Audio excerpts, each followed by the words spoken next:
Läheme siit kiiresti edasi. Kasutajakesksus oli tõesti see sõna, mida ma ei suutnud välja häälda. Mul on vist kõnerobotit vaja.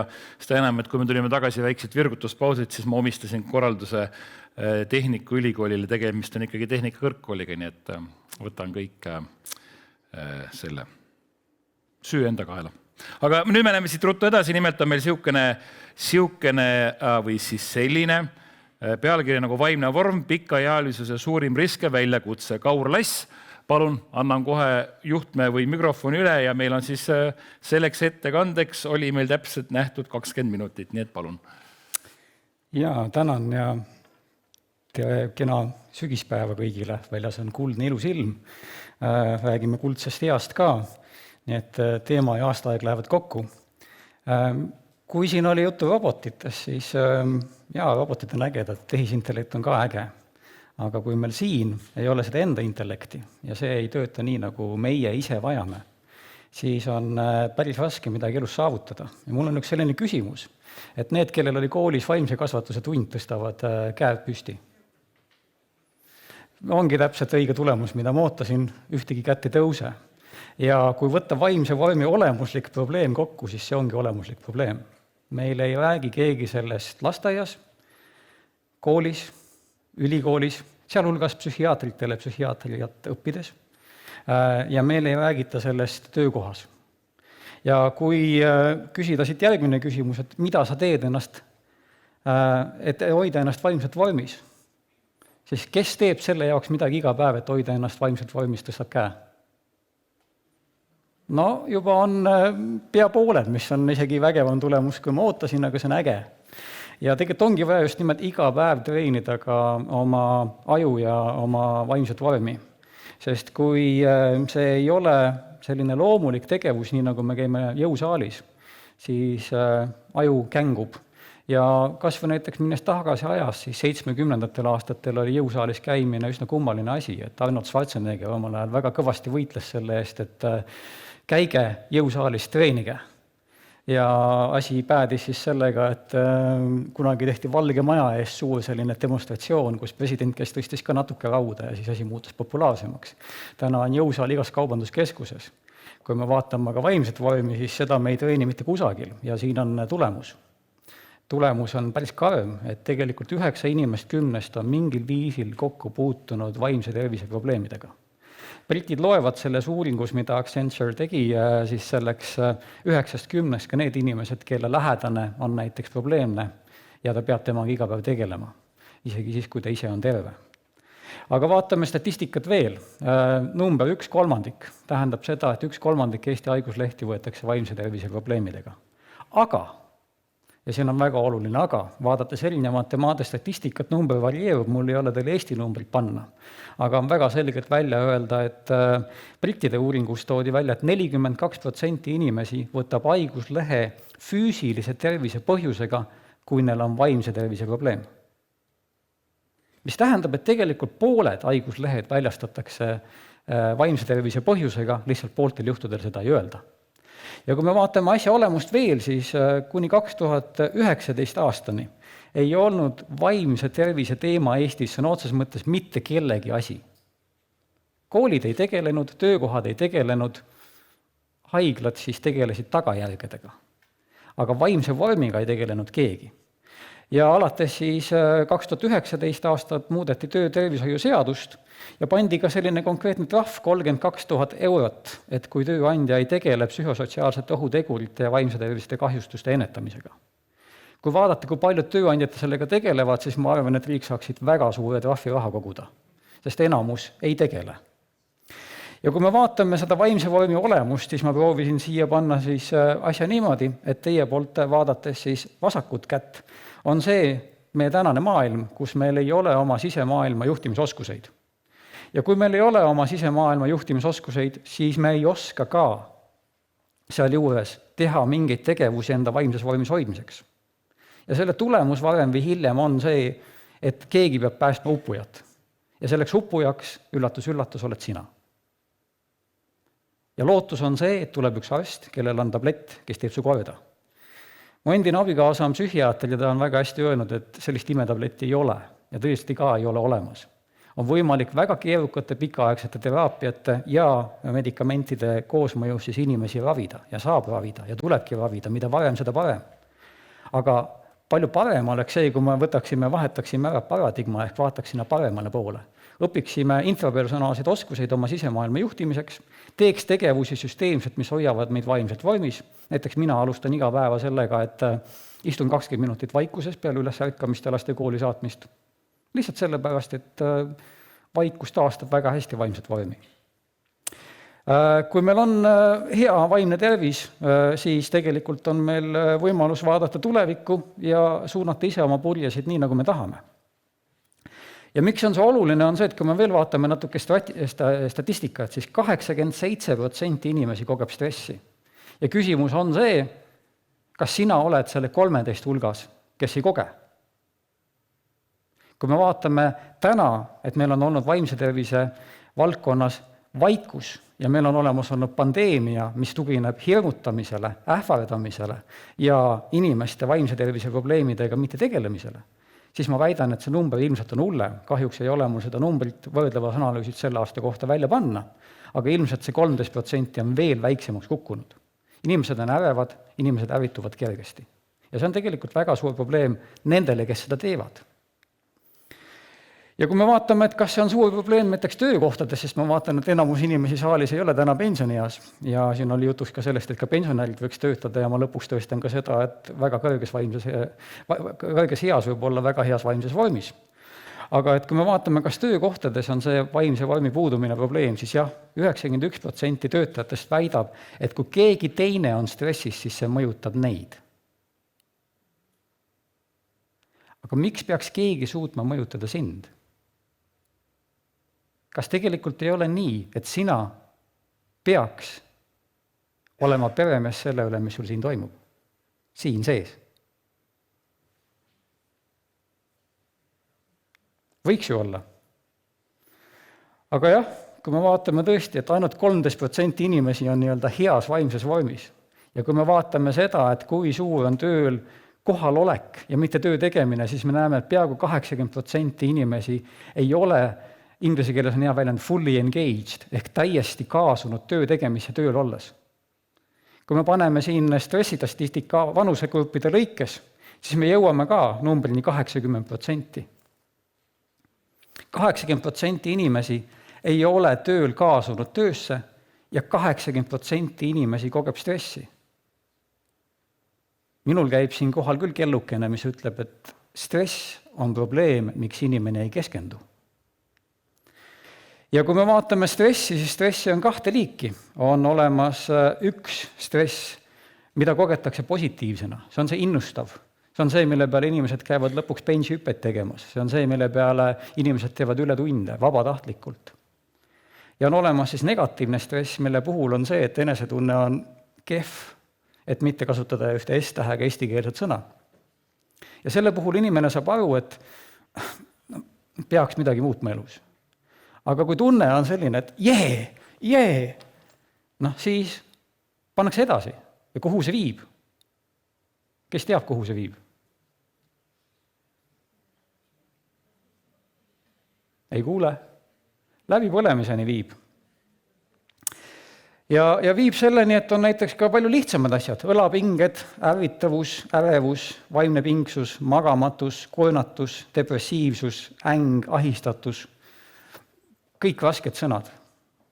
Ma ei tahaks nendele rasketele sõnadele keskenduda, vaid ma tahaks keskenduda sellele, et kuidas seda läbipõlemist vältida, kuidas seda stressiprobleemi vältida. Ja kui me vaatame veel selle aasta statistikat Ameerika Ühendriikidest, siis suisa 85% inimesi väidab ka seal, eelmine oli brittide 91%, aga 84% ameeriklasi väidab samuti, et kui neil endal on stress, enne oli, et siis teised ütlesid, et 91%, aga kui mul endal on stress, siis 84% inimesi väidab seda, et see segab tegelikult minu enda vaimset tervist. See mõjutab minu vaimset tervist. See häirib, kuidas minu sisemaailm toimib. Ja kui me vaatame nüüd tagasi Euroopa poole, siis Euroopa Liidus keskmiselt on 33,8 ehk 34% ettevõtetest olemas tööstressi ennetamise kava. Ja siis paneme siia Eesti numbri. 8,7. Päris jahmatav, eks? Kui me vaatame, kui suured on vaimse tervise kahjud, siis me kaotame aastas 572 miljonit eurot Eestis. Ja see oli 2 aastat tagasi. Täna on meil olnud nii inflatsiooni kui palgatõusu. Ehk number ilmselt on suurem. Kui me vaatame kobarkäkki, mis siin tekitati vaktsiini hirmutamistega ja kus lasti hulka vaktsiini õhku, siis kahju oli 3 miljonit. Meil on siin summa 572 miljonit, millega me ei tegele. Ja meil ajakirjandus on võimeline kirjutama päevade viisi 3 miljonist. Küll põhjendatult, aga miks me ei käsitle palju suuremat pandeemiat tänase väljamõeldud pandeemia käigus, nagu Irja Lutsar ütles ühel hiljutisel konverentsil, et esimese lockdowni ajal Eestis ei olnud pandeemiat. Lihtsalt me ei teadnud, mida teha, kuulutasime välja. Aga meil on olnud pikka aega vaimse tervise probleem ja täna see viiruse pandeemia on põhjustanud vaimse tervise pandeemia. Võime pead liiva alla peita, aga küsimus on selles, kas sa kuulad? See, kes sa kuulad siin. Kas sina saad midagi teha selleks, et hoida ennast vaimselt vormis? Ja kui ma vaatan, mis on pikaajalisuse võti, mis on tõhusa tegutsemise võti, mis on õnneliku elu võti, siis see on isiklik vastutus. Ehk sina pead ise tegema midagi enda vaimses vormis hoidmiseks. Pead on hästi julm sõna, eks? Pead. No mis mõttes ma pean? Kes olen mina, et öelda sulle, et ma pead? Tegelikult ei pea, on ju. Aga sa võiks. Asenda see sõnaga võiks. Asenda sõnaga, et ma võin. Ja asenda see sõnaga, ma saan teha midagi enda vaimses vormis hoidmiseks. Ja kui sa vaatad nüüd niimoodi, et mina saan teha midagi, et mul oleks hea, siis tõstke käsi, kes oleks valmis tegema midagi, et teil oleks hea. No, paar kätt ei puudu, aga peaaegu kõik. Ja see on äge. Ja vot siin ongi tegelikult õige suhtumine. Ja see õige suhtumine on aru saada, et mis on näiteks positiivse stressi märgid. Kuidas kulgeb läbipõlemine? Mis on üldse läbipõlemine? Läbipõlemine on ennekõike tööalane probleem. Aga ta võib olla igas vanuses tööalane probleem. See ei sõltu vanusest, kas sa oled 15 või sa oled 20 või sa oled 90. Kui sa ei oska stressiga tegeleda, kui sa ei oska oma stressi leevendada, siis varem või hiljem puutud see kokku läbipõlemisega. Ja läbipõlemine ei ole veel vaimse tervise haigus. Ja see on 100% ennetatav asi. Ja kui me vaatame, paljud inimesed tunnevad, et nad on tööl kurnatud selle sama ameeriklaste uuringu alusel, siis me jõuame numbrini 83%. Kui me vaatame seda, et kui paljud on nõus sellega, et nemad on tööl tundnud ennast väsinuna ja läbi, siis me jõuame numbrini 98,5%. Ehk me jõuame selleni, et tegelikult vaimses vormis, superheas vaimses vormis, on võib-olla ainult 1,5% inimesi. 1,5. Ehk kui siin on meil saalitäis inimesi, siis on tõenäoliselt, et siin on üks inimene, kes on heas vaimses vormis. Ja see on ju mõtlema panev, eks? Ja 40% nendest inimest, kes on siin, kui nad töötavad, võiksid jõuda läbipõlemiseni. Ja läbipõlemise suurim probleem on see, et kui ta hakkab siit, siis ta lõpuks jõuab neerupealseteni. Jõuab selleni, et adrenaliin, kortisool ja testosteroon saavad otsa. Ja läbipõlenud inimene ei suuda voodis püsti tõusta. Ta ei suuda enamasti läbipõlemise kõige viimases, 5. faasis isegi eristada oma ülemusele, et ta ei tule enam tööle. Enamasti läbipõlemine ei ole mitte kunagi loodrite probleem. Kui sa oled laisk, lohakas ja ei viitsi midagi teha, siis see tõenäoliselt ei põle läbi. Sa oled siis selle 60% hulgas, kellega ei juhtu midagi. Kui sa oled see inimene, keda tööandja ihaldab, kes on ettevõtlik ja tahab olla ettevõtja sõltumata vanusest, siis see on sinu risk ja sa pead midagi tegema selle leevendamiseks. Ja kui me taandame kõik välistele valikutele, robotitele, kes meid aitavad, äppidele, mis midagi meelde tuletavad, siis me muudame ennast tegelikult vaimselt võimetuks. Ja suundumus sinna on suur. Meil kõigil on need asjad taskus. Ma siin ka aeg-ajalt vajutan seda, sest mul jookseb timer. Aga kui me vaatame, kas see läbipõlemine võib juhtuda sellises keskkonnas, maailma kõige ideaalsemad ihaldatumad töökohad, Oracle, Amazon, Cisco, Credit Karma, siis palun, siin on numbrid. Credit Karma läbipõlemisosakaal inimestel 70,7%, Oracle 63%, Cisco, Amazon 59%, Intel 58%, Microsoft 57%, Apple, tõeline prestiižikas toode on ju, läbipõlemise osakaal inimeste hulgas 57%. Ütleme niimoodi, et keskmine number on 40, ilmselt seal on töötempo intensiivsem, mida intensiivsem töötempo, seda rohkem inimesi läbi põletatakse. Aga kui me ei treeni oma vaimset vormi, siis kui me oleme terved, siis me põrkume varem või hiljem kokku probleemidega. Ja siin ongi küsimus sulle, kas sina oled valmis homme? Pigem täna, sest homme tegelikult ei saabu kunagi, see on alati hea teada, et hakkan õppima homme ja ei hakka õppima kunagi, on ju. Kas sina oled valmis täna midagi tegema oma vaimse vormi jaoks? Ja probleemi fundamentaalne allikas on tegelikult seismine ja aktiivsus. Me reageerime kõigele. Ja miks me reageerime, on see, et meil puudub teadvustamine, teadlikkus. Võime olla kohal. Kui sa kuulad mind ja ei tee midagi muud, kui sa ei mõtle sellel ajal ja lihtsalt kuulad mind, siis sa oled kohal. Kui sa juba mõtled sellel ajal, siis sa oled kuskil mujal oma mõtetes. Kui sa tunned, et ma ei tea, mul on pissi häda või tahaks ära minna, siis sa ka ei ole kohal, siis sa keskendud oma hädale ja sa ei kuule, mida ma räägin. Ja see teadvustamisvõime, ringi hulkumine on väga suur probleem. Me sünnime teadlikuna. Enamasti kusagil elu keskel on meil väikene selline tippet, keskea kriis, et midagi peab elus veel olema.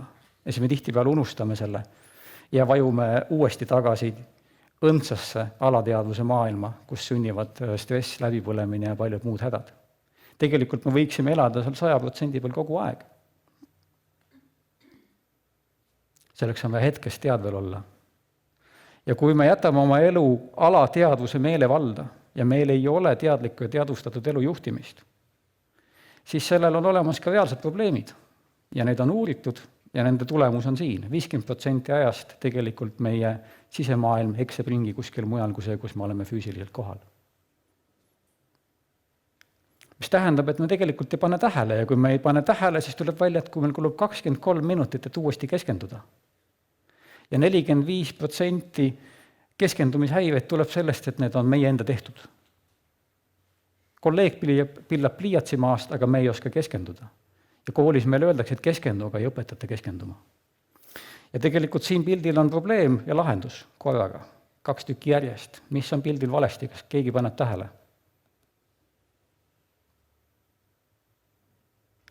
Siin on pilt õigesti. Oled selle tegevuse juures, millega sa tegeled. Eelmisel pildil ei olnud sa selle tegevuse juures, millega sa tegelesid. Ja seal ongi tegelikult fundamentaalne probleem tulla kohale, olla kohal, teadvustada, kus sa oled, mida sa teed ja miks sa teed. Ja kui me vaatame seda, et kas teadlikkuse kasulikkust on tõestatud, siis selle kohta on tänases maailmas 10 000 teadusartikleid. Siin paar näidet. Tõesti, nii stressi vähendamise võime kui enesekindluse tõstmise võime on olemas. Ja lahendus on tegelikult siin slaidil. Meil on vaja keskenduda sellele teisele poolele. Kui vaimne tervis on skaala, ühes otsas on halb ja teises otsas on hea, siis küsimus on, mida sa teed selleks, et olla seal otsas, kus on hea ja mitte sattuda sinna otsa, kus on halb. Sina liigutad seda skaalat. Keegi teine seda ei liiguta. Sina liigutad seda skaalat. Ja kui sa liigutad seda õigesti, siis sa oled kaasuv, sa oled tõhus oma tegutsemises, sul on taipamisi, sa võtad initsiatiivi, sul on hea kontsentratsioonivõime, hea keskendumisvõime, sa suudad hoida oma keskendumist valitud tegevusel nii kaua, kui on vaja. Lähed hommikul tööle, keskendud ühele asjale, lähed lõunapausile, tuled tagasi, keskendud samale asjale, lähed õhtul koju, lõpetad selle keskendumise. Ja lähed koju, siis keskendud oma perele, koerale, kassile, vabale ajale, jooksmisele, spordile ja enda vaimse vormi treenimisele. Ja segadus tekib tegelikult sellest, et meil on 2 liiki objekti, välised ja sisemised. Me need sisemisi ei taha teadvustada objektidena omi mõtteid, omi tundeid, omi emotsioone, oma teadlikkust. Ja tulemus on tegelikult ju siis näha, et vaimse tervise probleemid on suuremad probleemid, stress ja läbipõlemine, kui füüsilise tervise häired töökohtades.